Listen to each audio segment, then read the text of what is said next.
Supreme court में सुनवाई हुई। आदित्यनाथ योगी जी ने जो नेम प्लेट लगाने के लिए दुकान वालों को कहा, फल वालों को कहा और खाना बनाने वालों को सबको कहा कि आप नेम प्लेट लगाइए, अपने नाम बताइए कि आप कौन हैं, कौन प्रोप्राइटर है, कौन आपका हलवाई है, कौन आपका शेफ है, वो सारी चीजें वहां आप पूरा का पूरा ओपन करिए। इस बात पर पूरे देश में बवाल हुआ। हम लोगों ने चर्चा की थी, जब मुसलमान अपना एक ऐसा इकोसिस्टम डेवलप कर सकते हैं जिसमें हराम और हलाल चीजों को वो पूरा का पूरा कॉर्पोरेट को प्रभावित कर सकते हैं और हलाल सर्टिफाइड चीजें इस देश में बेची जाती हैं, सरकारें उन्हें अनुमति देती हैं, तो फिर हिंदू को यह अधिकार क्यों नहीं कि वो दुकान पर चुनकर ये खा सके कि क्या पवित्र है, क्या अपवित्र है। मुझे पवित्रता और अपवित्रता का क्यों अधिकार नहीं। अभी गुजरात में एक भाई साहब पकड़े गए, समोसा बेचते थे और समोसे में गौमांस मिलाकर वो बेचते थे।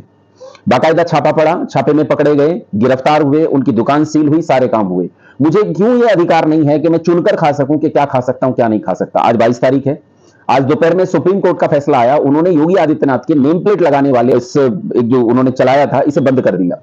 उन्होंने कहा लोगों को आप नेम प्लेट के आधार पर नहीं बांट सकते। अच्छा, हलाल हराम के आधार पर बांट सकते हैं? नहीं, मैं तो जानना चाहता हूं, सुप्रीम कोर्ट महोदय से ये जानना चाहता हूं, माननीय सुप्रीम कोर्ट से ये जानना चाहता हूं, सीखना चाहता हूं। नागरिक हूं, मेरा अधिकार है कि मैं अपने बड़े लोगों से, अपने विद्वान लोगों से ये सीखूं कि आखिर क्या सही है, क्या गलत। आखिर हराम और हलाल इस देश में चलेगा, ये जस्टिफाइड है, तो ये क्यों जस्टिफाइड है और मैं क्यों चुनकर नहीं खा सकता कि मुझे क्या खाना है, क्या नहीं खाना है। एक आदमी थूक कर खिलाता है, मूत कर खिलाता है, शौच करके खिलाता है, गौमांस मिलाकर खिलाता है, नहीं खाना मुझे उसके हाथ का, क्यों ऐसा जबरन किया जाता है। अच्छा, एक चीज और है, एक आदमी किसी काम को छिपा कर करता है, क्यों छिपा कर करता है? क्या छिपाने के पीछे अच्छी बात हो सकती है?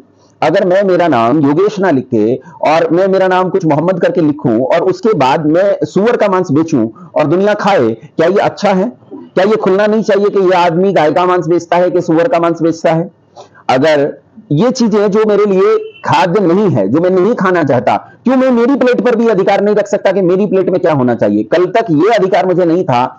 मेरे नेताओं ने मुझे समझाया कि तुम्हें ये अधिकार नहीं है कि तुम ये देखो कि दूसरे की प्लेट में क्या है। अब मुझे ये भी अधिकार नहीं है कि मैं ये देखूं कि मेरी प्लेट में क्या है। माननीय सुप्रीम कोर्ट का फैसला आया है, विद्वान लोग हैं, उन्होंने जो कहा है सही कहा होगा, लेकिन मेरी समझ से तो परे है, मुझे तो समझ में नहीं आया। आपको समझ में आया हो तो जरूर मुझे भी बताइएगा, मैं प्रतीक्षा करूंगा। कोई अच्छी बात हो तो कमेंट में जरूर बताइएगा। बहुत धन्यवाद, नमस्ते आप सभी को।